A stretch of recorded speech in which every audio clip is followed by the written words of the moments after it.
Ewan, did you know that C.R. Smith are Scotland's top-rated windows and doors company on Trustpilot? No, Ronnie, I did not know that. Please tell me more. I will, because it's on the script in front of me here. C.R. Smith have 0% interest-free credit for up to 5 years. Now, how good is that? Now, that is excellent. Now, I'm pretty sure that C.R. Smith have over 150 iconic vans across the country. That was just off the cuff, that. What else have you got for us? Go on. Yeah, I'll tell you what else we've got. C.R. Smith have fitted over 1 million windows and doors across Scotland. See, I know my windows and doors. I've got a surprise for you, pal. We've made our own C.R. Smith football chant. Do you want to hear one of them? Oh, this is going to be good, isn't it? Let's hear it. You're never gonna believe us, you're never gonna believe us, you're never gonna believe us. What's that? Windows are interest-free. And doors. Windows are interest-free. And doors. Windows are interest-free. That's so bad, it's great. I love it. Well, let's hope that that's the last we'll ever hear of that. Remember, with C.R. Smith, you'll pay nothing until 2027 at 3.9% APR representative. Head to crsmith.co.uk to find out more. Now, back to the podcast. The STV Radio Football Show, brought to you by C.R. Smith. Hello and welcome to the STV Football... Let's leave that in. Leave that in. Go again. Sorry, folks. Hello and welcome to the STV Radio Football Show. It is episode 4. I've managed to say it right. Sponsored by C.R. Smith. I am Ronnie Charters. I talk for a living. Joining me is Ewen Cameron. Are you well? Yeah, it was an interesting weekend, but we'll get to that in just a wee second. But it's nice to be here on a Monday morning, still in it for the World Cup. Hello, Ronnie. How was your weekend? Very good indeed. Yes. Again, we're still in it. We're still in it. The dream is alive. Producer Callum as well. Hello. Hi, how are you both? You well? If we had obviously missed out in the World Cup at the weekend, we wouldn't be sat here in our Scotland jerseys, would we? No. But No. the dream is still alive. Yes, it is. And let's talk about our weekend before we find out about the football. First of all, can I ask you, Callum, what did you get up to at the weekend? You're skipping past loads of what is a very well scripted show. Oh, shit, Before we do again? that- We'll start that again. Shit, I just remembered. No, all I need to do... No, we'll start that again. No, Start don't again. start Sorry, again. Ronnie. Just keep going. Ronnie, start again. We're starting this again. We're still going. This is staying in the edit. Right. All we're going to say, folks, is we will be doing this every single Monday until they cancel us or Ewan decides to restart the programme every single time. Whether you're watching, whether you're listening, on whatever podcast platform you get us on, please do subscribe, like, share, and leave your comments. We will also have a special episode on Wednesday, an emergency pod, I think the kids call it, where we will either be on the plane to the USA, Canada, and Mexico, or we'll be in the playoffs because Tuesday night it is Scotland v Denmark. And I'm already nervous. But before we get to that, comments, Ewan. Are we happy with the start? I mean, as happy as we're going to be. Are Let's you, just go we're on with keeping it. all this in? Absolutely, yeah. Right, okay. You don't. I hate that you think you had the power to stop it and start it again. Absolutely not. Yeah, okay. And to be fair, it was all me. It's too early in the morning. It's 9:15. Yeah, I'm not awake and yet. I'm here on time. You were here on time, and maybe that's the problem. We're starting way too early. Right, so that was a shocking start to the podcast. Yes. Can I just put that out there and put that on record? And Just I like did Scotland. And I did want to start again, but they want to carry on. Well, we'll carry on. So, yes, Scotland. But before we get to that... Hello and welcome You guys do this for a living. I know. both of you. Yep. Right, we've got some comments to get through. Yeah, please leave your comments below any of the platforms on which you watch or listen, and we will get to the funniest ones. Yeah, can I or read the out meanest. Yeah, can I read out some of these? Go for it. Now, before we started on the STV Radio Football Show, I worked on a previous podcast with somebody by the name of Stephen Milne. There's no N in Milne. See, it's this is- Stephen Mill, like a paper mill. no. Everybody puts an N in it. Why did I just do that? You know him. Right, can we start this again, please? That's the podcast Right, name. that's the point. That's the point at which we could give up. He's got the clipboard back out. Right. Take 2. So I used to work on a previous podcast. That's right? not, sorry, that will all stay in. Right, okay. There's no take 2. Are you not editing this out? No. Right. Right, take 3. Right. So I used to work on a previous podcast. With? Stephen Mill. Well then. Mill. And there's been quite a few comments about Stephen Mill because Stephen Mill and I worked together for 5 years on a radio show and also on a podcast. So there's a lot of people who are missing Stephen Mill and I together. And it feels like that I think they feel like I'm cheating on him Yes. by working with you two Muppets. You are. So there's always loads of comments about Stephen Mill. And vice versa. Stephen Mill's getting similar comments about the show that he does because I'm no longer there. Because he's the one commenting on it. Miss you. Yeah. So got a message here from Kev. No harm to the two other lads, that'll be Ronnie and producer Callum, but Ewan doesn't have the same chemistry as he did with Stephen Milne on his previous podcast. You Now, can't he's get put- his name right, Kevin. I'm not even interested in you he's- slagging he's- us, all right, pal? He's put an N. He has. He has. in the name. Sorry, Kevin. But, You're stupid. But there's There you go, Kev. got another message here from Average Jordan. Must admit, this is better than I expected, lads. Take that. Aye, Jordan. better than I expected. One here from Jamie. Whilst the analysis may be suspect, I do love the banter, says Jamie. And finally from Stephen Hill. Oh, come on. Let me guess, it's slagging me. Did Ronnie paint those jeans on? He was from Zara. So if you do watch on YouTube or the STV player, or you see some of the clips on our social media platforms, and there's a wide shot where you can see the full body of Ronnie Charters. Yes. And I did notice last week, Ronnie Charters, that those jeans were pretty tight. Could you not tell I got ready in a rush? I mean, I don't know how you were sitting there last week with those jeans on. I mean, they were literally painted That's why his on. voice was so high. Yeah, that's what it was. What other comments have we got then? Go on then, read them out. Oh, Simon, what are you doing? Callum and the other boy Oh my God, name check. Aye. Need to wind their neck in and let Ewan speak. He's the reason most of us are listening to this. That one's sore. That one hurts. Thanks, Simon.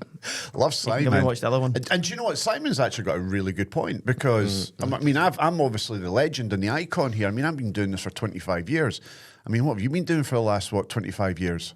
I mean, what's your biggest achievement, Ronnie? What's your biggest achievement? Exactly. You read an auto cue and then you go I'm home. on the telly. I'll take that. Oh, I mean, anyone can be on the telly. You're No, they just couldn't. You have failed a career in telly, did you know? oh, Sorry, folks. Ewan was on the television and has now found himself on radio. So, all right. come on. I'll tell you this right now, okay? You want to go there? Let's go there, right? All you do Go for it. is read a script that Callum writes for you. I actually don't. No, I don't write scripts. so whoever writes the script. Ronnie writes his own scripts. Even if so, what you do is you write a script and you put it in an auto cue, Uh-huh. and you read that auto cue. Right? Anyone can read an auto cue. No, they can. Okay. They can. I mean, most people can read, right? I'm asking you, what have you achieved apart from learning how to read from an auto cue? The RTS Young Journalist of the Year Award 2024. Richly deserved. That's the trophy that's on my desk. Where's your RTS award? Where'd you keep it? The Royal Television Society. Thank you very much. Well, actually. Oh, You it did mu- win one, actually. oh, wait, God, say that again. You did actually win an RTS award. Oh, go on, for. Daytime presenter, daytime show. If live at 5, I won an RTS. So there you go. I was on stage and I picked up an RTS. I've actually got a picture of myself with said RTS as well. Hang on though, was Just that so- in the 90s when there was only 3 channels? It was during my failed TV career. Who was your co-host?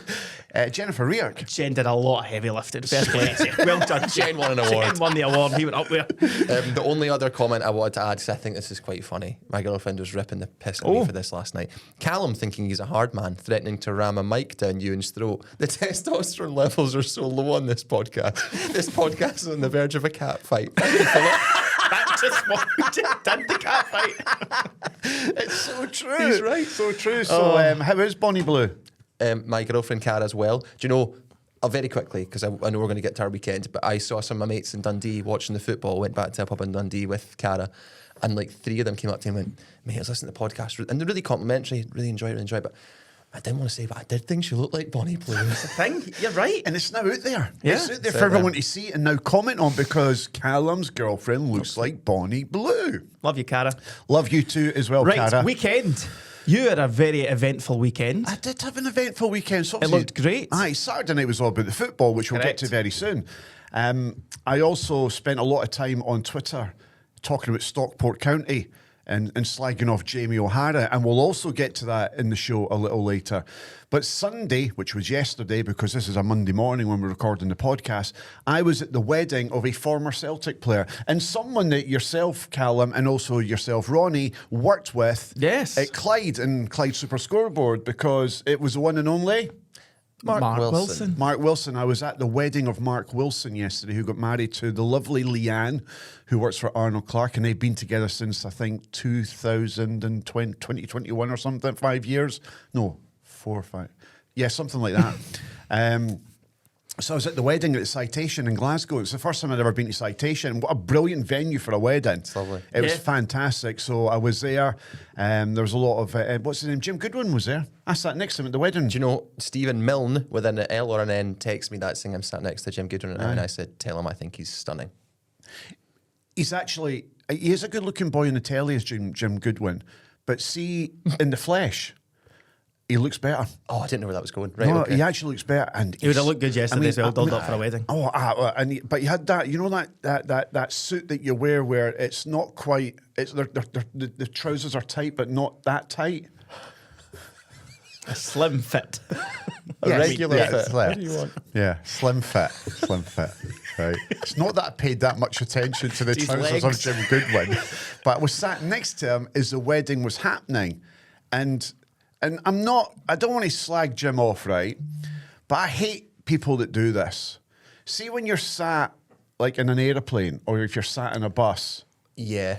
and they have got their seat, but the legs are like spread open. Legs like, akimbo. Legs akimbo. Man spreading. Man spreading. And Sleeves, and his left knee was in my area. And I was very close on a couple of occasions of tapping his knee and going, do you mind? But I thought, he's going to kick my head in. Yeah. If I tap Touch his his knee. and tell him to, could you move over to your side of the chair? But lovely guy, good looking boy as well. So he was there. So you've not talked about the bride yet, but we've got to Yes, Jim the Goodwin. lovely Anne. Jim Goodwin was looking hot.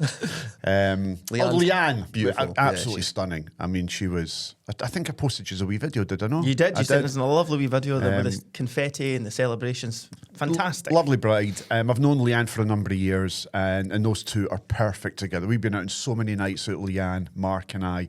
Marty Pello, Matt Goss, we've all got the same taste in music. I know. Name drop. Well, Marty and Matt are my pals. Oh, shut up. Get on But with they it. are. Jesus. But they are. I flew down to London to go to Matt Goss's birthday party because he asked me to go. We weren't the ghost of the wedding. What happened? What was the I'm not scandal? allowed to talk about it. How? Because, you know what I mean? What happens great at a for a wedding podcast, stays at a wedding. The food was outstanding. Yes. It was lentil soup with crusty bread. And then I had char-grilled beef with some roast potatoes. And then for dessert, it was a sticky toffee pudding with ice cream. Now, the problem that I have with a sticky toffee pudding with ice cream is I don't think sticky coffee... Right, Start again. Take 5. Sticky toffee pudding should be with custard. No. Cold ice cream. Nah, it should be with custard. What other type of ice cream do you get? Apart from the cold one. Don't think you need that word. No, you don't. Right, take 6. Start again. No, because you keep. Yeah, no, you're right. So I'm a hot custard guy with sticky toffee pudding because I want my the caramel or the toffee or whatever it is to be melting into the ice, into the custard, and then the sponge to also get a wee bit more kind of like you mix it up with the custard. It's amazing. I So prefer the coldness of the ice cream with the warmth of the toffee Okay, pudding. interesting. And that's amazing. And then I danced to Frank Sinatra. Not Frank Sinatra because he's dead, but a Frank Sinatra impersonator. I danced to him. And then I went home. That was my weekend. Lovely. Callum? Can we start again? Really lump far in my into throat this. about You the need to wedding keep going now. You were one of, I was telling Ron this earlier, you're one of 3 people who were at Mark Wilson's wedding who texted me to say they were at Mark Wilson's wedding. Who was the other two? Stephen Mill Oh, and yeah. Gordon Duncan, who hosts Super Scoreboard and some Sky yeah, stuff. yeah. So just as I looked down the camera, thanks, Mark. 3 years I worked with you and produced you on Super Scoreboard, but cheers for the invite. You correct? Well, the only reason that Stephen Mill got the invite was because he was a +1 of Gary Spence, who was there to DJ. Did you ever bring us? Oh, I see. Okay. So Lovely. Gary Spence was DJing, working at it, So he's +1 with Stephen Mill. I've also seen Mark maybe one time in the last 2 years. I'm just being wide. My weekend was fine. I went to Dundee, as I said, to watch the football. Went to see some family. It was lovely. And then last night, made some soup for the week. Batch cooked some soup. It's very boring. Jeez. Yours is more exciting than mine. I went to Paris for a long weekend, and it was incredible. Is it your favourite place to go In the world. Paris? Is it? Paris. Out of all the European In destinations? in the whole world. Really? Montmartre in Paris was incredible. We had lunch at the top of the Eiffel Tower. We had a dinner, river cruise along the Seine at night with all the landmarks and stuff. And then we just drank loads of Sancerre wine, and it was genuinely incredible. I prefer Amsterdam to Paris. No, Paris. And Paris was also, the Eiffel Tower was lit red, white and blue on the Friday. And we... Did they know that you were coming? We thought it was because France were playing Ukraine and had the chance to win and qualify for the World Cup. And we went back to the hotel, and the receptionist was like, "Oh, how was your day?" Oh, the Eiffel Tower was lit up for the France game. It was amazing. We've never seen it in red, white and blue. And she went, "Oh no, that was because it's to commemorate the 10 years since the Paris attacks." And we went, "Oh, terribly sorry." And she went, "But enjoy the football anyway," and walked away. And that was it? That was it. I was like, sorry. And then it all went all sparkly. But then you can't get a good photo of the Eiffel Tower because it's all sparkly. Yeah. Because they all get all blurred. I like the Eiffel Tower. You've been up it? I just had dinner up it. You actually went up it and had dinner, yeah. It was very French. What, the Well, food? Aye. The food? Oh, aye. I'm not a French food guy. I wish I was. I'm not. I just don't like French I can food. do a French onion soup, but it started to get all like very, Congealed. it was all too... I know what you mean. There was a lot of Stuff French going on in that. stuff. Aye. No. I just wanted, I was like chicken and chips or So something the like menu at the top of the Eiffel Tower in Paris was too that. Far French. too French. Oh, no, it was. I'm telling you. I had We were all looking at each other. We genuinely went for like crepes afterwards because we can't eat this. It's just... I had dinner at the bottom of the Eiffel Tower in Las Vegas. Different. It is isn't different. I Really? had chicken and chips. I'd rather have had that. But no, Aye. fantastic weekend. Got back last night. And it was great. And I watched the Scotland game in a pub in Paris. And then we couldn't watch it because they get done for a dodgy stick. In Paris! Paris. They turned it off. So we had to get a taxi to try and get somewhere else. So we had to just watch at the back of a cab. What, on the phone? That's amazing. We walked in and all these Scotland fans were leaving. And what's happened? We were like 5 minutes late. Dodgy and they were stick. like, dodgy stick. Dodgy Next time stick. it was somewhere else. No one else was listening. Watching it. You will both enjoy. I forgot to mention this. I made my long awaited return to my amateur team on Saturday morning. Nobody cares, mate. River Nevis, give them a shout out. And came on at half time. The team are 3-1 down. And immediately gave away a goal and we lost 6-1. So might Sounds just go about right. back into retirement. What's the name of the team? River Nevis. River Nevis. Our light-hearted look at the week starts with a joke by Ewen Cameron. Have you got a joke for us, Ewen? Yeah, I do have a joke, and I have just noticed that on the big screen here on the STV Radio Football Show, we've got Coll Donaldson, the Falkirk captain. Coll Donaldson. Hi, Well Coll done, Donaldson. old Coll. All right, Coll. And just Morning, to be team, how clear, are we? you're not driving that car, are you? No. Parked outside Torrey Glen this morning, outside Hampton actually. But you've been given a late call up. No, I think there would need to be some sort of natural disaster. Coll, we'll get Aye, to you do just a like some second to stuff. talk about Scotland, but first I've got a wee joke to tell you. You ready for this, mate? Yeah, let's hear it. Okay. Why don't oysters share their food? I know this. Oh, God, I know this is going, yeah. Because they're shellfish. They're getting worse. Cole, out of 10, what are you giving that? That's like 4 or 5. I've heard so much nonsense come out that guy's mouth, so I'm used to it now. Kind of numbed it. Shut Right, your face. can I you. go? You go, Ronnie. Right, Cole, listen to this, see if this is any better. 2 caramel logs met up at the arrivals departure lounge at Glasgow Airport. One says to the other, "How long you been away for?" I laugh at a Coll Donaldson. I'll take that. Yeah, that's all right. That's all right. He's still laughing. Look at him. He's laughing. He's laughing. All Anyway. right, the fun is over. Time to talk about the football. And it was the most dramatic of nights I can remember for Scotland. We were beaten 3-2 by Greece, of course, but the boys in Belarus did us a turn. Denmark 2, Belarus 2, meaning Coll, the dream's alive, mate. How are you feeling about it? You're right in saying it was a dead strange evening, wasn't it? Like, you started off and it just looked so desperate. Fall behind early, and there was no point in the evening did you think that Belarus were going to do us any sort of favour. So when you fall 3 goals behind, you're like, well, that's it. Then usual Scotland sort of used to it at that point, aren't you? But the way that things turned out in Copenhagen is an absolute blessing, and it takes it into Tuesday, which is brilliant. And what a game Tuesday will be. Coll, see, before we talk more about Scotland, I mean, you're sat there in your car. Are you sure you're at Tory Glen and no dogging? Jesus Christ. You're going to get me in some bother. It's Monday morning. No, but the reason I say it is because like that's wild. The reason I say it is because to the left of the screen, there's like just loads of trees. I don't remember trees being outside Tory Glen. If I could turn my phone around, I would show you. But there's loads of trees. Is there trees outside Tory Glen? Yes, there is. There is. When's the there? last time you were at Tory Glen? I think you're sitting in the middle of a forest. Coll Donaldson. Coll Donaldson. This is descending into madness already, Coll. One question in. Sorry, Coll. Let me ask you, right? So there's been a lot said about that performance on Saturday night. We lost the game 3-2. Let's not forget that. We actually lost the game and we were battered for much of it.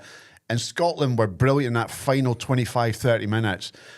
But there's a lot of criticism of Hanley and Suter. I know it's a tough question for you to answer because you're a centre-back yourself. You play against these boys in the Premiership. But what did you make of those two performances? As a centre-back yourself, why were they so poor? Why did it go so wrong?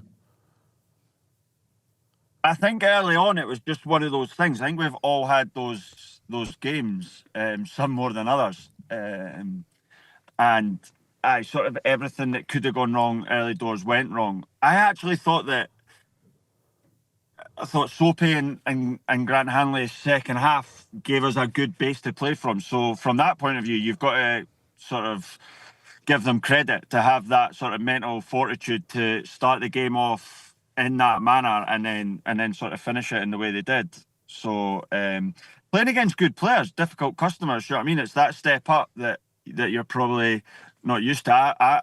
I've never played, obviously, international football, so I don't know, but everyone that's played it said it's completely different to your club. So yeah, difficult sort of first 30 minutes, but I think once they found their footing in the game, they were both absolutely fine. Coll, I know you're not Steve Clarke, but if you were and you're picking the team tomorrow, do you stick with those two? Do you put Scott McKenna? Do you put Jack Hendry in? I was surprised that Big Scott wasn't playing initially, to be fair. Just for that sort of balance with you've got your left-sided centre-half, your right-sided centre-half. But Steve Clarke's been around these guys now for, 6-7 years, knows the ins and outs of them, and he's picking the team that he feels is giving him the best opportunity of winning the game. So who am I to argue against him? But I don't think a lot of Tuesday night will come down to formations and personnel, and it's just sort of, I don't know, it could be, generally I think it could come down to, with Scotland, there'll be some sort of madness. Like, it's not just going to be like 2-0 Scotland or You're right, yeah. a comfortable evening or anything. Like, it'll be some sort of madness. Coll, do you think, in your opinion, from the outside looking in as a professional footballer, that Steve Clarke is, at times, too loyal? You're trying to get me on the Twitter headlines here, eh? No, but that's what you're doing. But you know what I mean? I mean, it's one of the criticisms that he's faced over the last few years, that he's way too loyal to the players that have been there and done it. Is he too loyal for you? Could he make a couple more changes? Because I like the idea of McKenna coming in. I think Shankly should get in ahead of Shea Adams, because we might only get 1 or 2 chances. You want your best goal scorer to be on the pitch to put those chances away, because you look at Shea Adams there on Saturday night, he could have had a hat-trick. Poor finishes.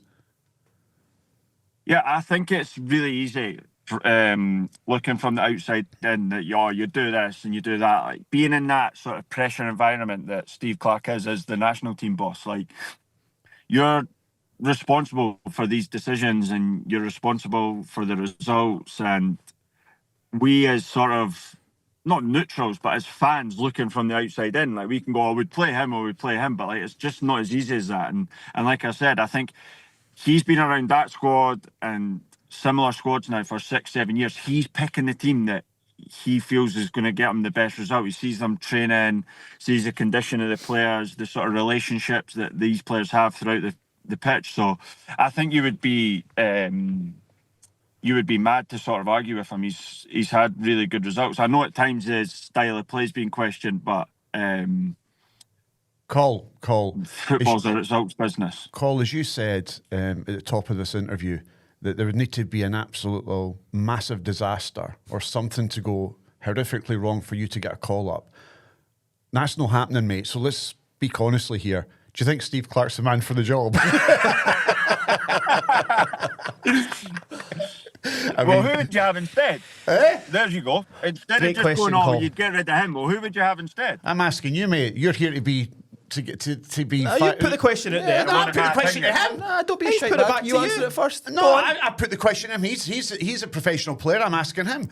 He's listen to him there. Yeah. Steve Clarke this, Steve Clarke that, thinking one day he might get a call up. Mate, you're not getting a call up, so let's just be honest about it, right? It's nothing to do with that, mate. It's just sort of in terms of like you've earned your stripes. You've still to get there. I'm not going to come out and start terrorising the national team boss. Like, know your So go on. Who's your station. It's Go not. on, you. I'm not within the SFA. It's not up to me to decide that. I'm just. You are honestly. honestly the worst. You say he's a professional player. You're a shit house. Come on. Right. Coll, I want one final question. On Tuesday, then, like the noise is going to be incredible. What's your feeling? Is it happening? Nah. Oh, Never long, mind. that was a long pause, and then I It's know. not happening. Nah, I don't think so. Like I'm being brung up on disappointment. So what am I going to start expecting something different? Like I'm just never optimistic as a Scotland fan. So Coll, hopefully I'm wrong. I'm wrong quite a lot of the time. I'm a Dundee United fan, and when you played for us, I used to be one of those people in the crowd that made the donkey noises when the ball came towards your feet, and I felt bad. And I felt bad about that up until you just said What that. a sad man. Were you really one of those Dundee United fans? I honestly I was in- didn't know this was a thing. Yeah, sorry, Coll. I hope you probably tried to put this out of your mind. My dad, who was probably in his early 50s, I was in my mid-20s, whenever the ball came to Coll, you go, ee-aw, ee-aw. No. What did you call his dad last week? A dickhead. Well, he's probably just proven that now. So, Yeah, Coll, do you know what's funny? That sorry. No, go for it, guys, pal. You guys go. When I got sent off that time at Tannadice for Inverness, do you remember it? Yes, vividly. And I swear to God, right, I've looked over at that stand. I don't even know what it's called. The East Stand. And it's a belter name, that East Stand. And then and I'm looking over, and there's generally like grown men making donkey noises at me. I'm like 23 years old, and I'm looking over, and there's like hundreds of grown men and women making donkey noises at me. It was wild. I didn't know whether to laugh or cry. Well, it's good that Dundee United are playing Falkirk next weekend when this Premiership comes back. Hey, that'll be fun. Yeah. This weekend. It's this weekend, yeah. And one final question for you, Coll. I know you've been out injured for this season. How's that looking, mate? When are you going to be back? I'm not sure, Ewan. I had to get a second operation I think it was 4 weeks ago. So I'm back running, and I'm nearly back with the group, which has been good. It was more a clear-up operation, but yeah, it's been difficult. I think it's now been about 6 months since I had my original op, and obviously playing in League One and then the Champ with a team, and you get to the Premier League and not having the opportunity to get out there with the boys it's been really hard, but it'll just make that return all the sweeter. what a job they've done, though, Coll, in your absence. Brilliant, mate. Brilliant. The group, the manager, all the staff, they deserve so much credit. They've been brilliant. I think we were fine a couple of weeks to find our feet, and then the confidence is has really grown from there. And I think the Kilmarnock game was the sort of pinnacle for us in terms of our performance. That was the first game where I really watched and thought, yeah, that's a lot of what I've saw throughout the years here in terms of like our style of play and just how good we were on the day. So yeah, there's I feel like there's more to come as well. So well, obviously I do because I'm not playing, so there will be more to come. The very nervous point to be, Coll, when you go back into a winning team, if it doesn't go right, you might be hearing a few more donkey noises as well. Like you're coming to Falkirk. I know. Well, it was the same last year. I missed. I was out till about sort of December, January time. Came back and we were about 10 points clear. So really difficult, but no, it's a great group and obviously a great club, and I'm thoroughly enjoying my time. Brilliant, Coll. Thanks We so much, appreciate Coll. it as ever. All the best with your recovery, and thanks again. And we'll get you on Wednesday when Scotland go through, because your negativity's just brought us all right down. But that's fine, pal. Appreciate it. Thank you so much. Cheers, Sorry, Coll. Coll, See you, appreciate mate. it, buddy. Coll Donaldson. Cheers, Coll mate. Donaldson, everyone. Brilliant. That was great, wasn't it? So, Recording stopped. Let's go further into that Scotland game, can we? course we Absolutely, can. yeah, of course. I mean, we got away with it. Let's be honest about it. And I think we've got away with it throughout this entire group, because I don't think we've been particularly great. I know there's a lot of chat about getting a 0-0 draw in Denmark, but it was a backs to the wall performance. We I don't think created it was. Well, we created a couple of wee half chances. But listen, we defended well. We got the point that we went for. Could and probably should have won it. Yeah, we're the better we were team. the better team, so it's not a backs to the wall I wouldn't performance. say we were the better team. But I think You're just denying reality at that point. I think Steve Clarke, and then I'm one of his biggest critics, as everybody knows, and I'm not going to change overnight, am I? But I do think he's carried a lot of luck. And here's a stat for you. If Steve Clarke gets Scotland to a World Cup by beating Denmark, he'll be the most successful Scotland manager in the history of Scotland, which is quite remarkable when you think about it. Yes, it's easier now than it's ever been to qualify for a World Cup or a European Championships, because you've got so many different avenues to get there, whether it be through a playoff or through a Nations League or the top two in a group, 4 teams in a group. The group wasn't that really strong. Somebody posted something last night of the group that Scotland had to qualify for the 1994 World Cup. It was like Portugal and Norway and Poland, and there was like 6 teams in the group. It was like horrific, really, really difficult. It's easier now because obviously UEFA and FIFA have opened it up, where it's giving you a better chance of qualifying with different ways to get there, different avenues. So listen, you can only Just say it. Just say it. say what? Piss with the cock. Yeah, that's what you want to say. Just say it. I'm allowed to say that. Absolutely. See what you want. You can only piss with the cock that you've got. But what do you mean by that? No, I mean, I Are you think trying to say that Steve Clarke doesn't deserve the credit if he goes to the World Cup? to be the most successful manager in Scotland's history. I mean, for me, Craig Brown is the best Scotland manager we've ever had. What he did and what he achieved with that squad of players at that time against, some of the best teams that we've ever seen in European football was phenomenal, was remarkable. And at Euro 96, we should have got through that group. I mean, we were so unlucky. And if we don't lose to England and that penalty goes in and it's no save by Seaman, we have a fantastic tournament. What a chance we've got. But I think Craig Brown, for me, is Scotland's best manager. But Steve Clarke, I'll give him his due. Listen, he's done great. He's got us to 2 Euros, but I don't think we've covered ourselves in glory. In fact, I think we've been an embarrassment when we've been at the 2 European Championships. And my fear is we'll go to the World Cup next year and we'll be another embarrassment.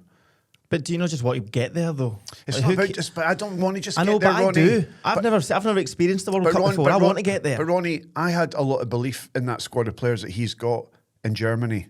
Look at how we set up, particularly against Hungary in a game we had to win. He admits he got it wrong. But He said it afterwards. He got it wrong. I still think he's got the handbrake on that team. I think so, let's break it down. The game itself, the first half hour to 45 minutes, the first half was pretty poor. We had the defenders tripping over each other. To be fair to Craig Gordon, kept the scoreline down. He was good. But if you look at the set, as you say, I genuinely, when that handbrake came off, 30 minutes to go. if we play like that against Denmark, we will win. What a chance. But what I'm going to ask you, Callum, why is the handbrake on with Steve Clarke? So I knew you'd ask me that question at some point. And what I'm interested to know from you is, So how does that conversation go? Does Steve Clarke go into the dressing room before the game and go, guys, don't play at your full potential. Don't pass the ball. And if you do, just pass it backwards. What's the conversation that happens to either put the handbrake on or let it off? I was listening to the likes of Neil McCann and James McFadden, who were obviously working on the game. And they themselves were asking that question about what is it what are the instructions that are going out for the players to start in the manner that they did, and to be kind of like sit off and not be on the front foot. And for me, the structure looked all over the place. Then what I will say is, as much as I think Steve Clarke, some of the blame has to, of course, go to him, I do think there is an element of nervousness with the players, and also there's just some of our when our best players don't perform, we don't have a chance in hell. And I think for the first 30, 40 minutes, none of our best players performed. And I don't think that can all be laid at Steve Clarke's door. He addressed it after the match, and his overriding feeling post-match was, we need to believe in ourselves as a team more. We are better than we think we are. Because when we come up against, man for man, that Greece team is no better than ours. No. I don't think. Technically, they're better than us. I don't agree with that. If you look through the squad, man for man, I think we are as good, if not better than Greece. Well, but we didn't show it, and you're right. And so why is that reason? Because we don't believe it. The second half, when, what was it? Andy Robertson says, you could have crumbled it 3-0. And they went for it. And they genuinely went for it. Now, he brought on Shankland and Dykes. Hurst as well. And Hurst. I mean, with 9 minutes to go, I think you could have given them a bit more time to get up to speed. I think it was to fling on a striker that late in the game and expect to make an impact at an international level can be tough. Right, here's a perfect example of Steve Clarke for me as a manager. And this one incident in the game summed it up for me, the kind of person Steve Clarke is, a manager of Scotland. There are 4 minutes injury time.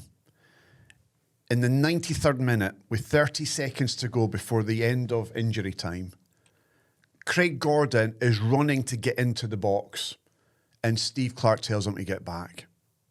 That sums up Steve Clarke. That one instruction to Craig Gordon, where we need a goal. Doesn't matter whether you lose 3-2, 4-2, whatever. It doesn't matter at that point, because we don't know what's happening between Denmark and Belarus. We need a goal. And he sends Craig Gordon back. Why? He was asked that question, and his response, rightly or wrongly, was, we had enough outfield players. Greece had everyone in the box, and they had everyone. And he's not a fan of relying on goalkeepers to score goals. That was his response. You might disagree with it. That's what he said. It's a bit like being in the Super Bowl. You're down to the last 10 seconds. It's a Hail Mary. The quarterback gets it. He just launches it and hopes that a wide receiver picks it up and then runs into the end zone and wins the Super Bowl.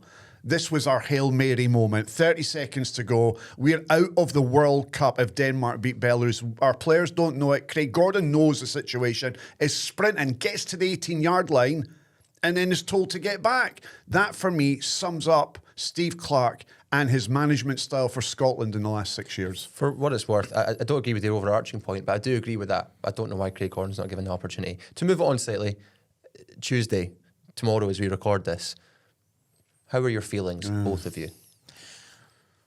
I am optimistic. I think that if it wasn't for that last 20 minutes, I would be looking at who we're playing in the playoffs now and seeing what the chances are. But I genuinely think Hampden sold out.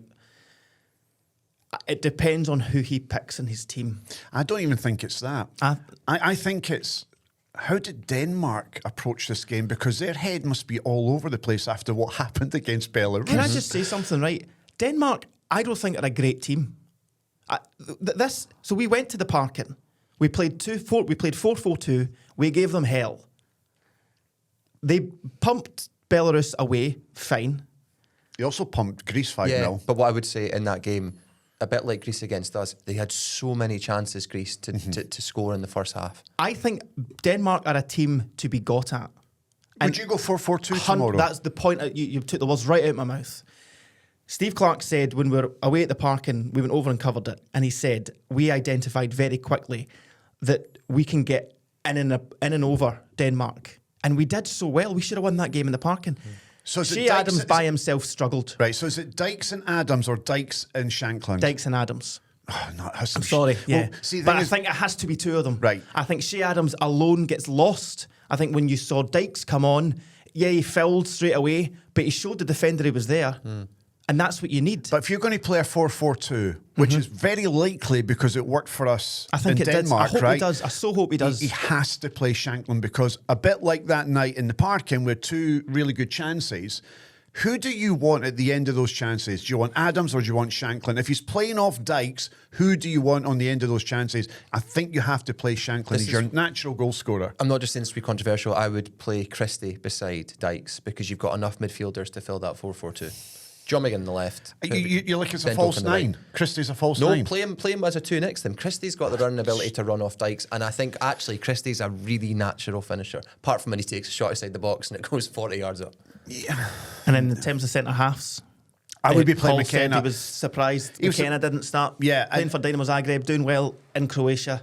Playing every game. Who are you dropping? They're second in the league in Croatia. Who am I dropping? Well, Coll pointed out there you want a left-sided centre-back and a right-sided centre-back. So who's the left-footed?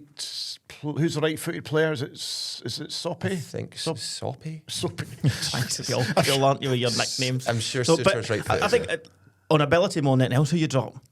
I'm dropping Hanley. You? I agree, yeah. I'm So dropping McKenna Hanley. and- And while we're talking centre-backs, how Halkett isn't in that squad is beyond me. One of the best centre-backs in Scottish football right now. On form, that boy is a colossus. Hearts have got the best defensive record in Scotland. Halkett has been at the heart of that. He should be in that squad. But again, as I kind of alluded to with Coll, I think that Steve Clarke is far too loyal. And I think at times he's got to pick players that are in form, and Halkett is one of those players. I'm not saying that as a Hearts fan, but that boy has been outstanding. Threat set pieces.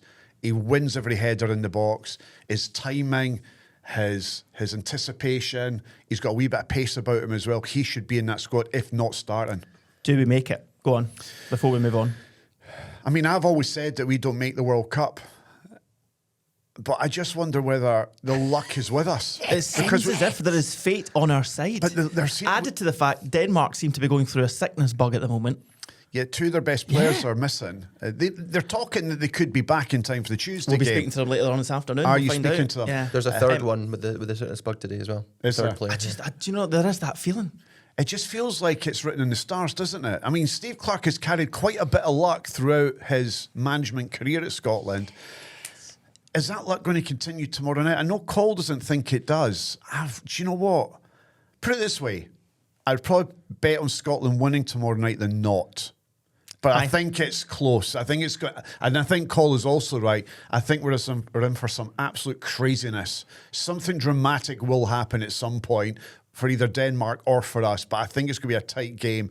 And the last thing that we want, and the last thing that I want, because I think I'll just go and hide if it happens, if we're 1-0 up in the 89th minute and we've battered them, and then they get a breakaway or they get a corner or something, and then they score that late equaliser that knocks us out of the World Cup. I mean, that would be absolutely devastating. But I can see something dramatic happening tomorrow. It ain't going to be what we hope it's going to be. I think it's going to be edge-of-the-seat stuff. I cannot wait. We're going to win. And we're going to go to the World Cup. We're going to top the group. I've said it since before this group started, and I maintain it. My other only tidbit, the referee for tomorrow did the 2022 World Cup against France and Argentina. He did the Champions League final in that same season. And the last time he refereed Scotland was the game we beat Israel 3-2 when Scott McTominay put it in off his midriff. Yeah. So he's done it once before. He's helped us win once before. He might do it again. Yeah. What do you think? Hampden is going to be electric. Do you know- it is that national anthem Yeah. and everything that goes with it. I think that will get Scotland over the line. But we need, you mentioned it earlier, we need our big players to perform. McTominay, if you're listening, we need 90 minutes He's from not you. turned up, has he, for a while? McGinn, you didn't play when McGinn played in Greece. yeah. Aye. Scotland played. Yeah. We need Andy Robertson to defend for 90 minutes properly. We need the most gargantuan effort from every single one of them. And my God, can you imagine at 90 minutes if we win that? Well, I was at the game when Scotland played Italy. Do you remember that game? So this is the feel of it, isn't it? It's That's the do or same die. feeling. It's the same feeling. And I was in Hampden that night against Italy. It was a 5 o'clock kickoff. The rain was pissing down. I mean, it was like a flood outside. Was it Ronnie Hampden. Brown on national anthem duties? It was, yeah. It was all that. And the atmosphere at Hampden that night was unreal. I've never felt it like that before. I think tomorrow night will be similar to that night we played Italy. And Scotland in that game against Italy, again... Ferguson. Alex McLeish was so unlucky with that group. I mean, you've got 2 World Cup finalists in your group and you're on the verge of knocking one of them out. And we just didn't quite do it. I hope that it is a different story for us tomorrow night. As we mentioned, we do have an Emergency Wednesday podcast to debrief all of this regardless. Yeah. We're either speaking to a travel agent and getting the 3 of us somehow into...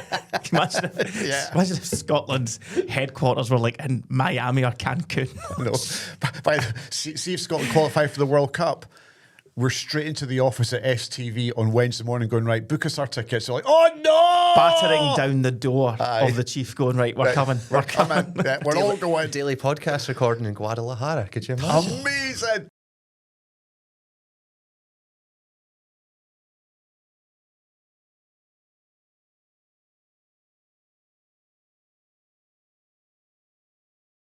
So there we go. All things Scotland. We will be back just after we hear from our sponsors. We'll be talking League Cup. We'll be talking Celtic managerial. And we'll be talking about Jamie O'Hara. Dun, dun, dun. We'll be back after this, folks. This podcast is sponsored by our good friends at CR Smith. Scotland made windows and doors for Scottish weather. Yeah. Jings, Crivens and help me, Bob. Okay. CR Smith have 0% interest-free credit for up to 5 years, and you'll pay nothing until 2027 at 3.9% APR representative. Did you know that? Well, slap my chops. What a deal. Are you okay there? Are you okay? They've been going for over 50 years. That is some amount of experience, Ewan. Yes, it is. That's great. But can we please listen to the next CR Smith football chant? I want to rip it to shreds. And here it is, folks. You're not freezing anymore. You're not freezing anymore. You're not freezing. You're not freezing. You're not freezing anymore. And that's because you can have windows and doors that are double glazed. You can't get a double glazed door, you idiot, but we'll get a double glazed window. Unlike that nonsense, CR Smith are the top rated windows and doors company on Trustpilot. Give them a go right now. Back to the podcast. Welcome back, folks, to the STV Radio Football Show. Myself, Ronnie Charters, Ewen Cameron, Callum Bell here. It was international break, but we did have some domestic fixtures that we can quickly talk about in the Championship. Partick Thistle had a week off, obviously the testimonial of... Stevie Lawless. Good old Stevie Lawless there for 10 year plus. St Johnstone... Hold on, did they have the week off, Partick Thistle, because Mark Wilson was getting married? Well, no, it was for... They're like, the Scottish Football League went, yeah, you can just have the weekend off. No, I thought it's genius, though, that in the week the manager gets married, they had a testimonial match for one another. Just amazing how that works, isn't it? Or was it because they were playing Dunfermline? Dunfermline have quite a few players go away on international duty. It's probably that, but it's funnier to say it's Mark Wilson's wedding.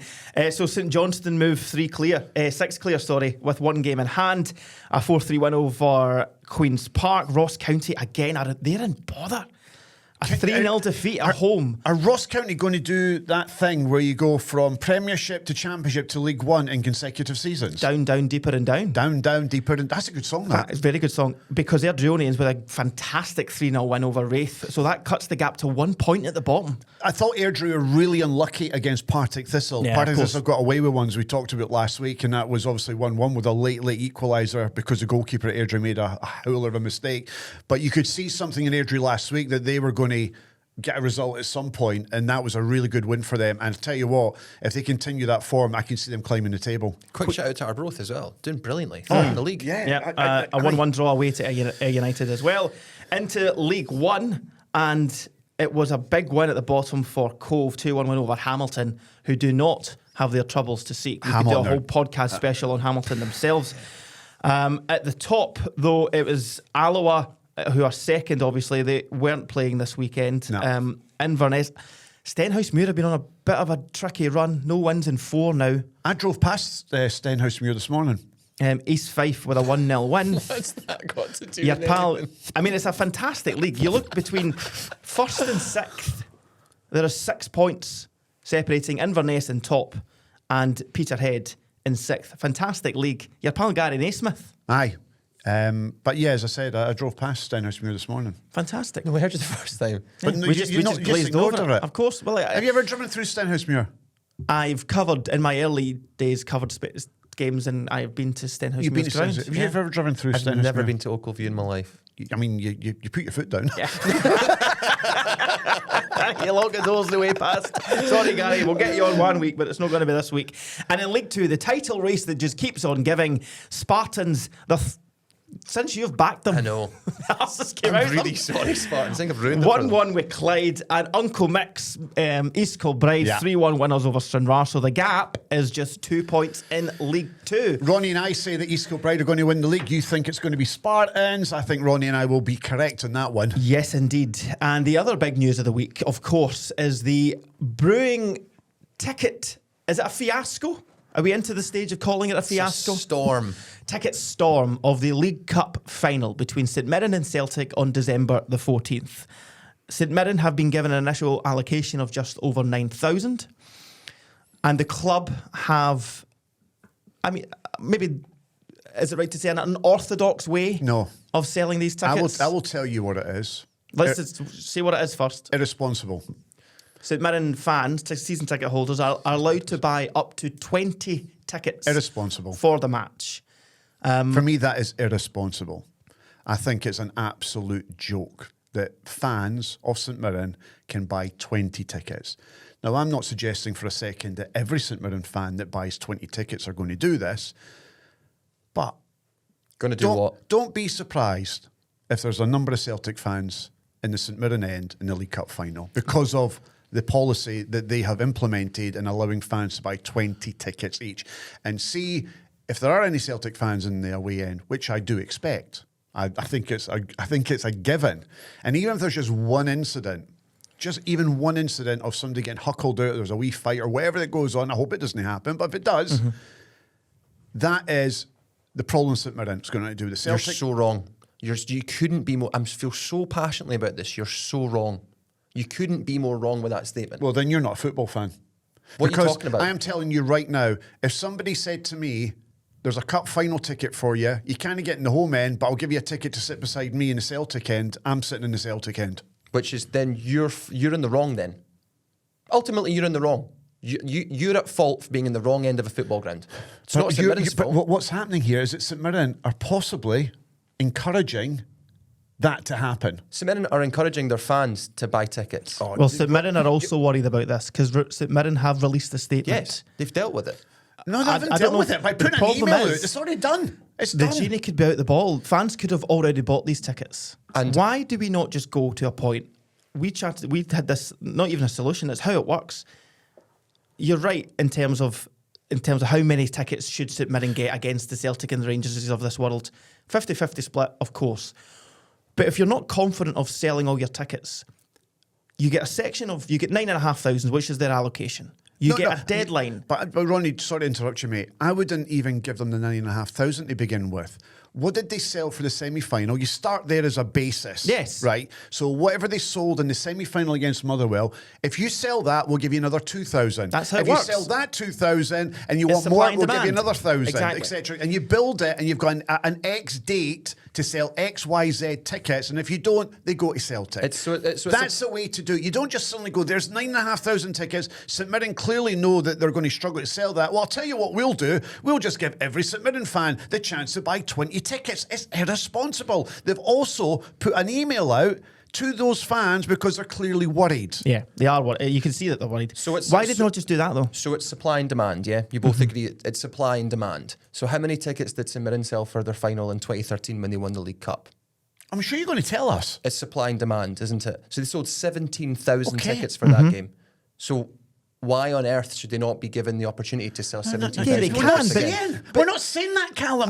They deserve half, and if they get half, that's fine. Sure. But one man can buy 20 tickets and do what he wants with those 20 tickets, including he can do what he wants with them. But what do you mean he can do what he wants? So he can sell them on third-party websites. He can give them to Celtic fans for a quick buck. He can do what he likes. St Mirren aren't responsible for the worldwide problem of ticket touting. What St Mirren are responsible for, and please let me finish this point, is allowing fans who don't go to to games very often to go to a cup final, because trust me, as a fan of a quote "we" team, Dundee United, when it comes to a final, there's folk that will go to that game that haven't been to one in 7 or 8 years. And they'll be able to, no bother, by buying a ticket.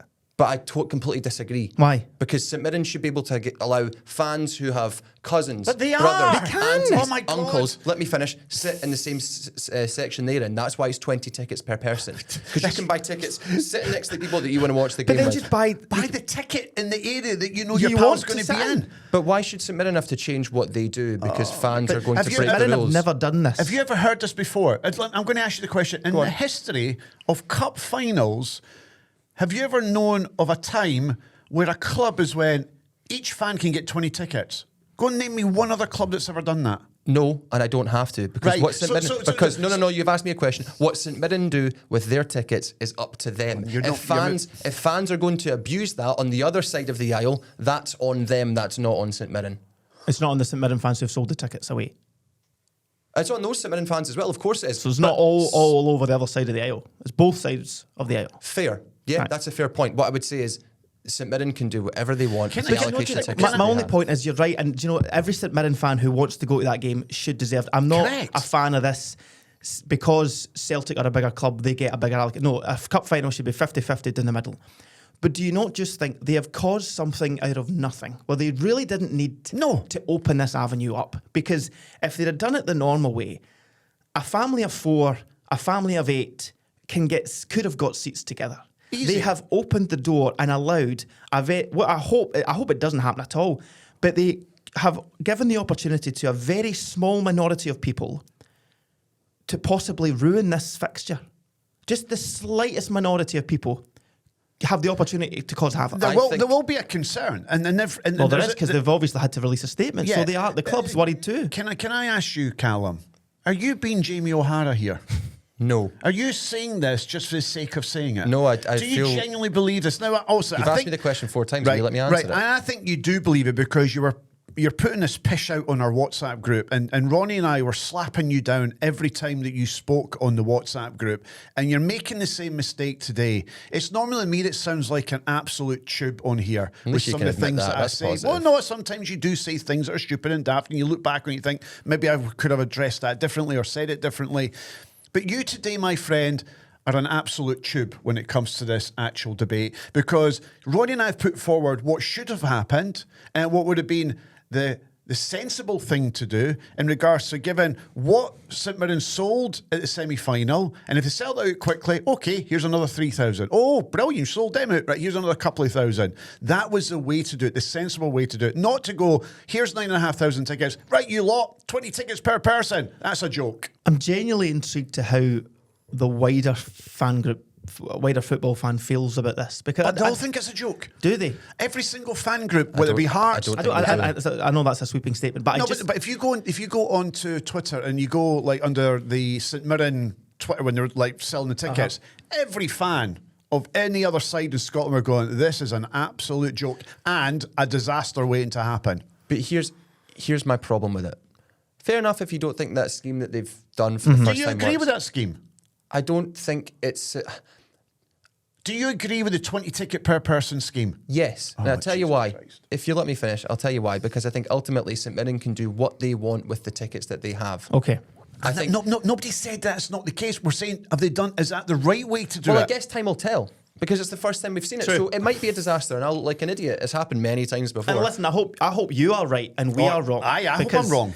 I hope St Mirren get as many St Mirren fans get to the stadium, and they should be buying all the tickets. Is what an occasion. My it is. final point on it would be, if your point is you shouldn't do this because this fans will buy tickets or sell tickets to Celtic fans and they'll be in the wrong end, so we shouldn't do it because that's a potential problem. I think that's the wrong way to go about it, because then you're accommodating people who are going to be ultimately breaking the rules. It's like saying, oh, people are bringing in pyro. Well, let's light a bonfire in the concourse. If they're bringing it in anyway, let's just go along with it. I think you have to expect that people aren't going to break the rules in that way. If they do, St Mirren have already said, you'll get your ticket taken off you and you'll get the 20 that you sold taken off you. Good. Right. We're not going to agree on this. No. But Ronnie and I are clearly hoping that you are correct. Yes, I know. But I do think going forward, this should not become the norm. This cannot become the norm, this. I guess we'll see, won't we? It can't be the norm, giving somebody the chance to get 20 tickets. It can't happen. What might happen in the League Cup final is Celtic being led out by Wilfred Nancy. I was speaking to a Celtic fan last night at Mark Wilson's wedding, Drew. And Hi, Drew. Hi, Drew. He's getting married to Erin. Congratulations. Hi, Erin. In June of next year. I mean, what a stupid time to get married if Scotland You'll be gets the World Cup. I know. Drew! I know. Oh, he's paranoid now, Drew. I know. Like honeymoon in Cancun, Yeah. my love. And he doesn't know much about Nancy. But he was of the opinion, right? This is what he said. He said, if he comes in, he's going to obviously get his feet under the desk. It's going to take him a wee bit of time to get to know his players, etc. He fears if he comes in this week that they might not do that great because it's going to take time for him to implement his ideas, and that he would rather that Martin O'Neill stayed until the end of the season, and then Nancy comes in at the end of the campaign. And he's got a really horrible feeling that the away game against St Mirren and the away game against Hibs at Celtic will stumble because they've got a new manager and because they're really tough 2 games. And Rangers have got a couple of easy games on paper there with Falkirk and Livingston at home. So he likes the idea of the manager, but he just thinks the timing of it isn't quite right, and especially when Martin O'Neill's done well domestically. From the news aspect, it's not done yet. But will it be done? I was in a bar in Paris and had to message them because I got a phone call from someone close to what was going on. I'll not reveal sources and whatnot. Like an agent or something? To say that Wilfred Nancy was Celtic's preferred candidate. There were still other names in the frame. Celtic have identified him as the man that they want. Paul Tisdale, head of football operations, massively involved in it. He made the recommendation to the board that it's Wilfred Nancy who Celtic should go for, and those talks are ongoing. The point on the timing is this Celtic squad needs recruits, and there's a transfer window coming up that could be quite crucial, not only to Celtic in the long term, but in terms of stopping Hearts. Yeah. So Wilfred Nancy's bet, if it is him or whoever it could be, they want their own players in, surely, as well. They've got a chance to win a cup within a month and then start stamping their authority on the team and seeing how they like it. Interestingly enough, he plays 3-4-2-1. He does, which I just don't see works for that Celtic But team. it's an exciting formation. But you're going to have wing backs, aren't you? So you're going to have Alistair Johnson and Kieran Tierney or Sriracha on the wing. Or are you putting Kieran Tierney in part of the back three and putting Sriracha over it? Interesting stuff. And again, Celtic want him. Talks are still ongoing. And we'll see. But Wilfred Nancy is the man that they want. Mm-hmm. Did they speak to Kieran McKenna? Did you know if they actually had a conversation with Kieran McKenna? Because for me, he was the one. I thought he was the one. There was no concrete talks with any major player until they decided it was Wilfred Nancy. They had conversations with representatives to see testing the waters, blah, blah, blah, blah, blah.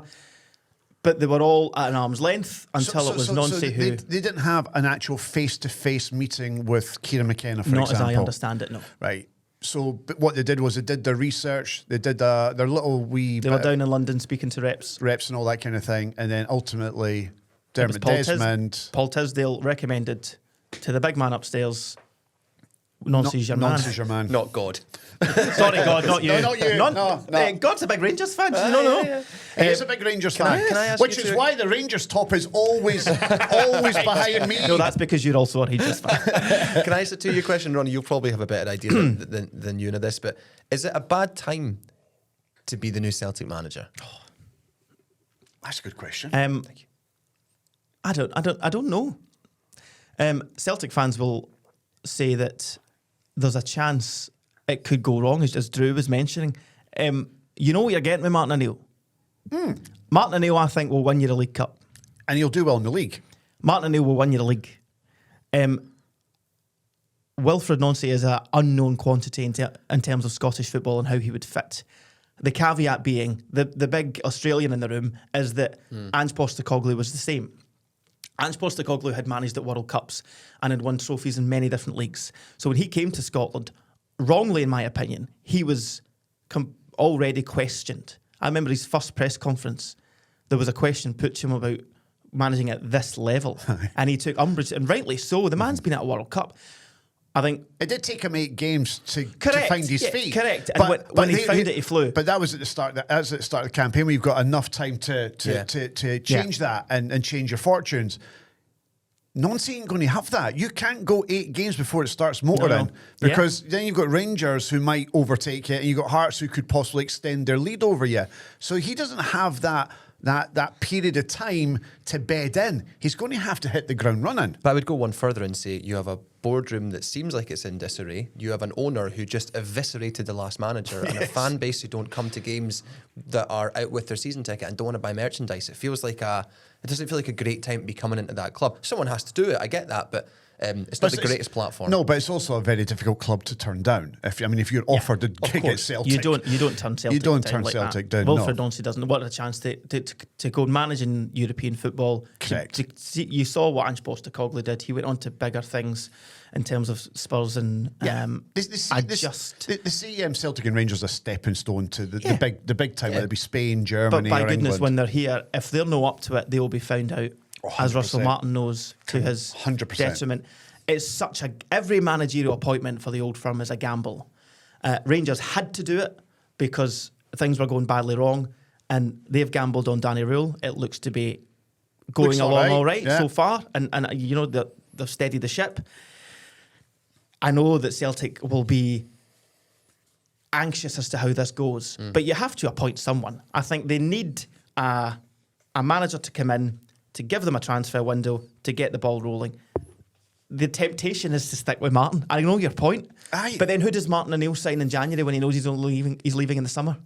As our good friend Jerry in week 1 said, if your girlfriend's leaving, she's no decorating your house the week before she goes. Do you know what I mean? So what do you do in that January? So what if, listen, see if it's me, I think Drew was right as a Celtic fan was saying to me, I'd just keep Martin O'Neill and then get a new manager in the summer, pre-season, implement his style, blah, blah, blah, blah.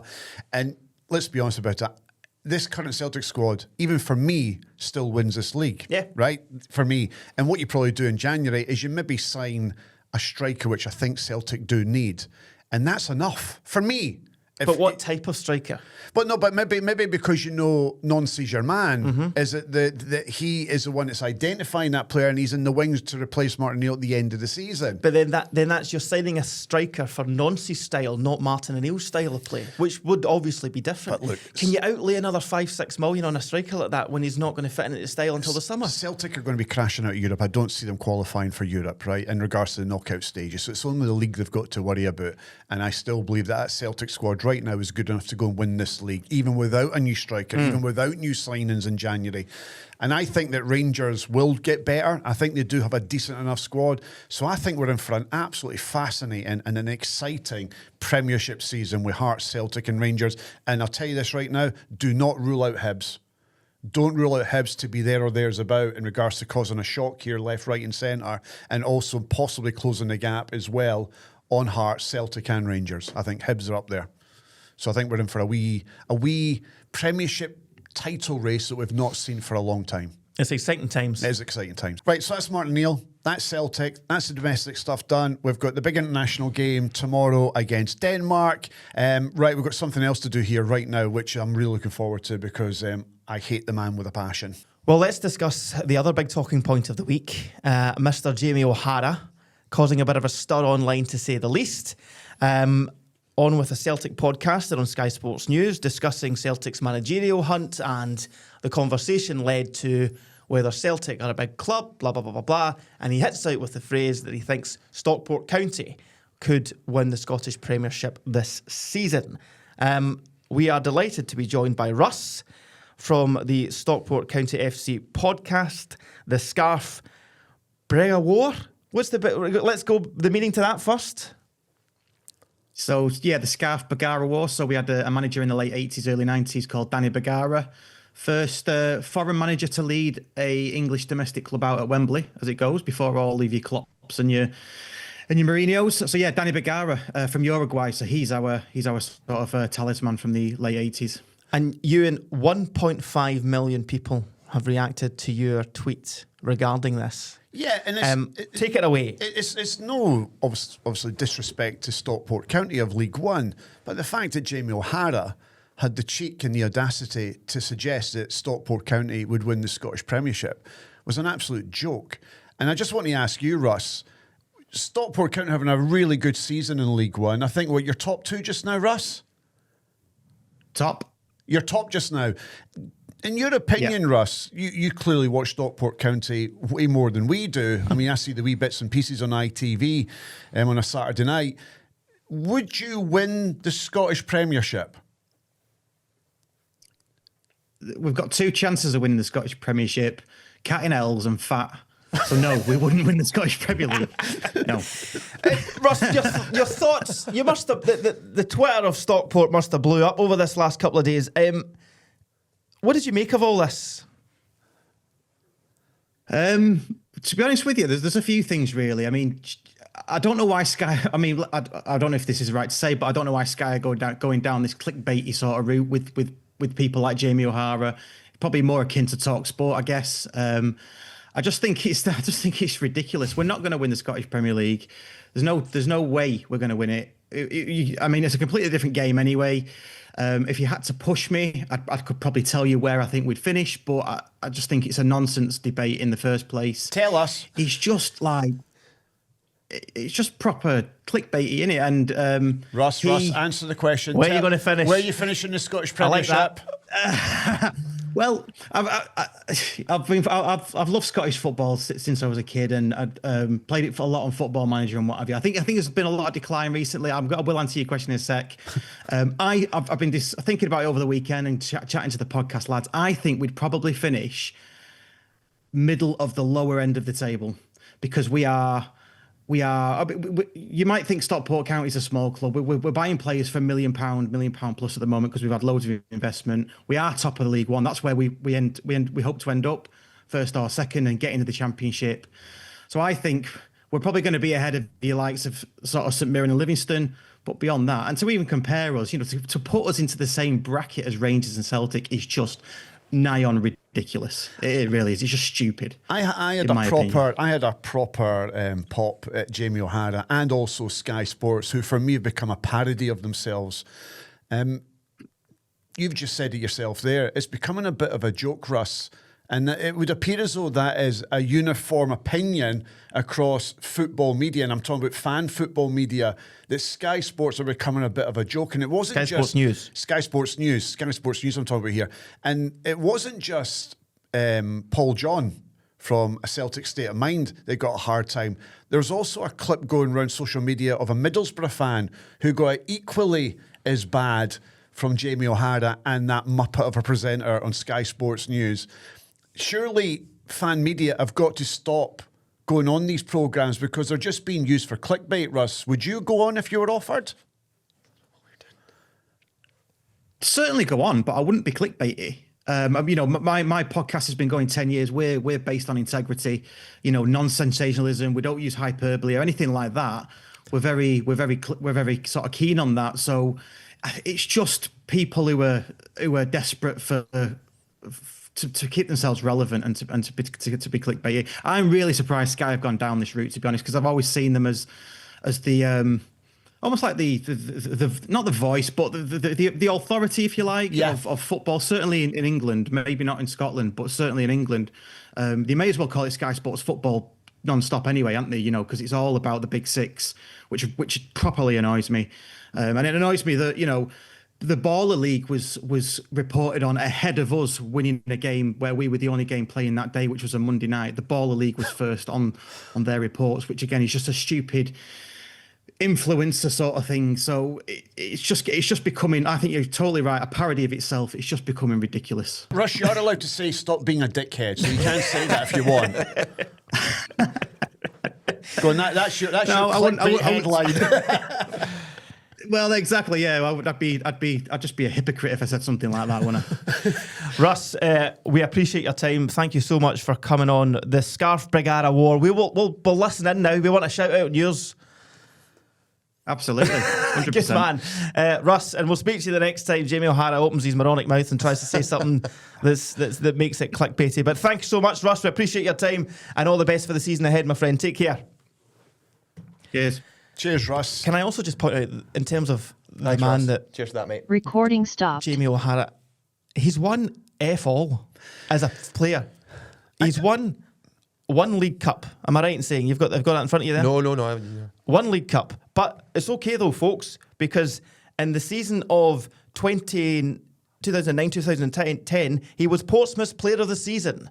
So there's the man with the authority to say whatever he likes about football. Sky Sports News has become a parody of itself. There's no doubt about it. I just wonder whether Jamie O'Hara looks himself in the mirror and thinks, what have I become? What have I become? The guy I cannot take seriously. And now a lot of people are saying, well, if you don't take him seriously and he's a clickbaity guy, why are you talking about him? Why, right. Why are we reacting to a guy who obviously doesn't know what he's talking about? But as I said in my post on Twitter, we have to call this out. And I'm not calling out Jamie O'Hara as such, just calling out Sky Sports News. You're better than this. I mean, I was angry watching that clip with Paul John from Celtic State of Mind. And the reason that I was angry, and I hope Paul doesn't mind me telling you this, the reason I was angry is that it was a hit job.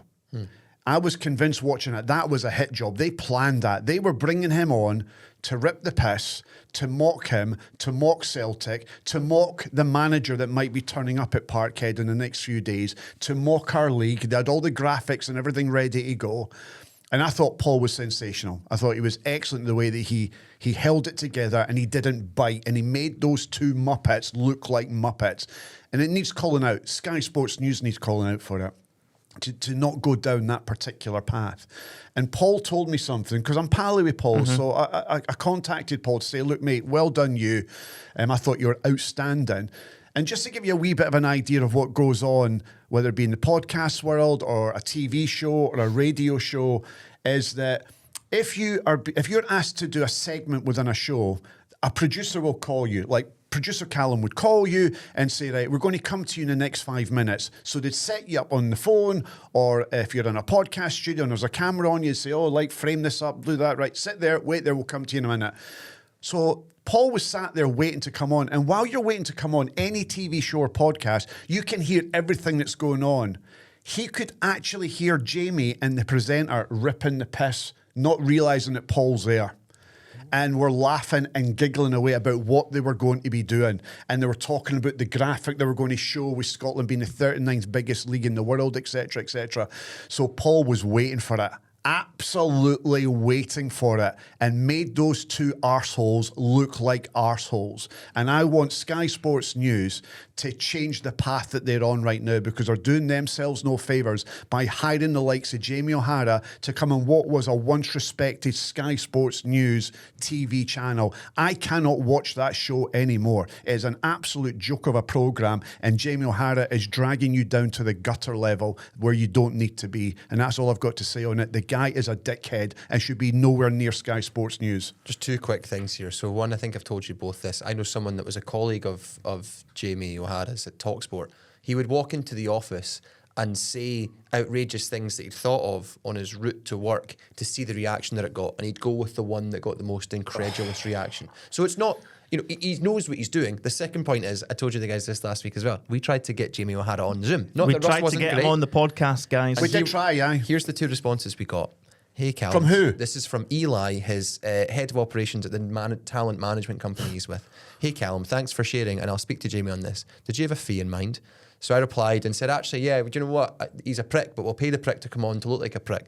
And I said, and so said that back to him, and he said, hi, Callum, unfortunately, Jamie isn't available for this. Given his work with TalkSport and Sky, it's a little tricky for him to do more than what he is at the minute. If anything changes, I'll let you know. Jamie, you're a shite bag. He did. He shat out of it. Yep. He So definitely shat out of it. now we come to the part that everyone seems to love online. Yeah. The end of the show, game show, quiz show, game show, end of the show.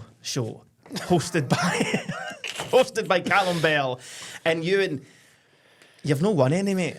Yeah, you've been pissed. Do you know, but all three quizzes, right, that we've done, very dramatic. Yes. And each 3 rounds of the quiz, it's went down to the final question. Yeah. It could have gone either way. It's like a penalty shootout, and I've just come up short at the worst possible time. Isn't it great? It went to a tie-break last week. I think it went to a tie-break in week 1 as well. How many folk at the office in and around have come up to us and had that Kenny? No one knew the Kenny, or everyone had so many different answers to the Kenny Miller. People thought you were going to be bang on. Yeah. People thought the two of us were talking mince. Yeah. So no pressure, mate, but your quiz questions have got to come up. Callum Bell, take it away. Thank you ever so much. Hello and welcome. Let's do it a bit of energy. Please Hello do. and welcome to the STV Radio Football Show, End of Show, Game Show, Quiz Show. Come on, God, get involved, son. Even Murray's clapping. Thanks, Murray. So where Ewan and Ronnie go head to head in a 5-question quiz to see whose Scottish football knowledge reigns supreme. You both write down your answers. It's best of 5. If we don't get it done in those 5, we have a tiebreaker. And guess what today is? Today is An international special. It's a Scotland special. all Scotland questions. All Scotland questions. And can I tell you, some of them are absolutely brilliant. Right, go on then. So they're all questions about the international team? They are. Okay. Men's team, to be specific. Okay. So, currently Ronnie wins 3-0 after 3 episodes. We'll keep a tally for the season. Question number 1. Come on. Name any member of the current Scotland squad whose fore and surname have the same number of letters. You have 30 seconds for this one. Read that bit again. You'll have 30 seconds when I repeat it. Name any member of the current Scotland squad whose fore and surname have the same number of letters. Your 30 seconds starts now. You've already used up 5 of them, and he's writing something. I know, I don't have a clue. I'm writing. No, oh no, that's wrong. Half your time's done. Probably take this out in the edit, to be honest, but we'll see.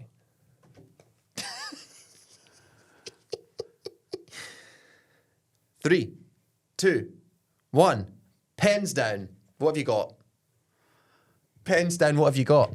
I went with Scott McKenna, but that doesn't work. That's 5 and 6. He's still thinking about it. No. Say a name. I wrote Ronnie, down it's Lyndon done. Dykes, Ronnie, it's which done. is also wrong. No. It's done. Sorry, lads. Shall I tell you the 4 that you could have picked from? There's 4. There's 4. Anthony Ralston, Andrew Irving, Josh Doig, and Connor Barron. I would never have got any of that. I was struggling there. I didn't even know Doig was in the squad. He is currently in the squad, aye. There's only 25 of them. Oh, it was so jeez, pure. oh. Great question. Well you done. very much. It's going to be these types of questions, isn't it? It's not going to be... I think this next one's the toughest one. Go on then. Steve Clarke's first game in charge of Scotland was against Cyprus in June 2019. For context, we won 2-1. Name the player who received their one and only Scotland cap in that game. Oh, he's writing straight away. I covered that match for STV News, and I hope I'm correct. Okay. Go and say that again. Read the Okay. question again. Steve Clarke's first game in charge of Scotland was against Cyprus in 2019. Name the player who received their one and only cap in that Scotland game.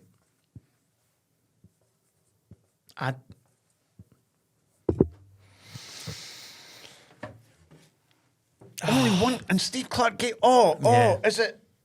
Steve Clarke played a player in his debut game, and that player never played again for Scotland. I've got it. Okay. I've actually got it. I've got it.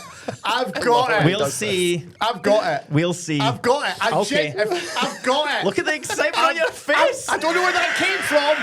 I've no idea where that came from. It was Okay. like a bolt of lightning just went bang. Okay, Ronnie, you go first then. We'll see if No, he's I got want it. him to No, go no, first. no. You go first. I won't So- tell you if you're right or wrong. Just show us it. Okay, I've gone for Eamon Brophy.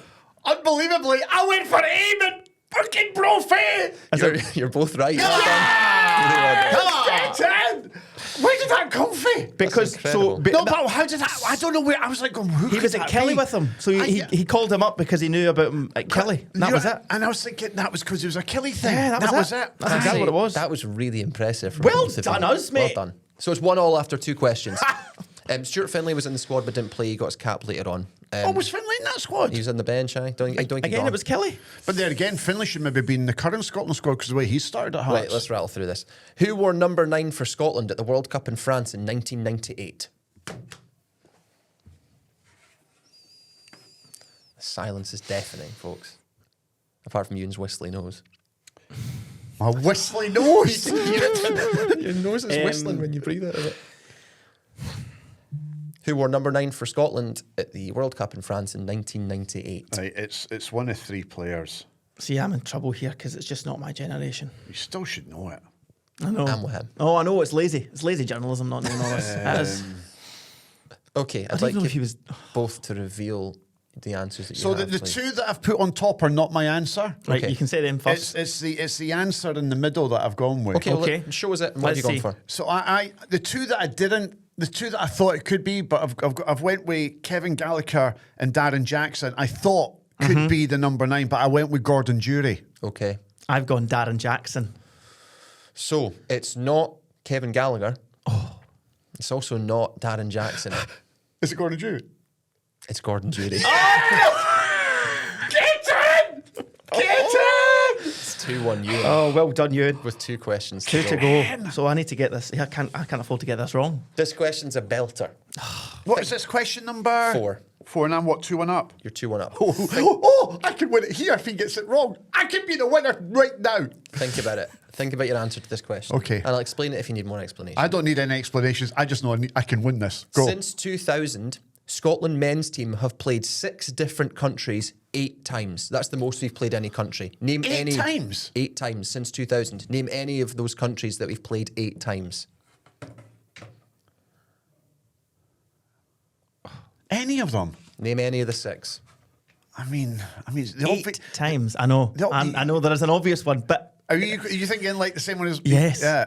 Those. I mean, I've got 2 from the obvious ones in recent times under Steve Clark. But is that too obvious? because they don't go back far enough. Or do they? So one more time for anybody listening and wants to guess in their car or at home or making the dinner, whatever you're doing. Right, Since- I've got. 8 is a long time. It's a good amount of games. yeah, so since Aye. 2000, the Scotland men's team have played 6 different countries 8 times. Just name me one of them.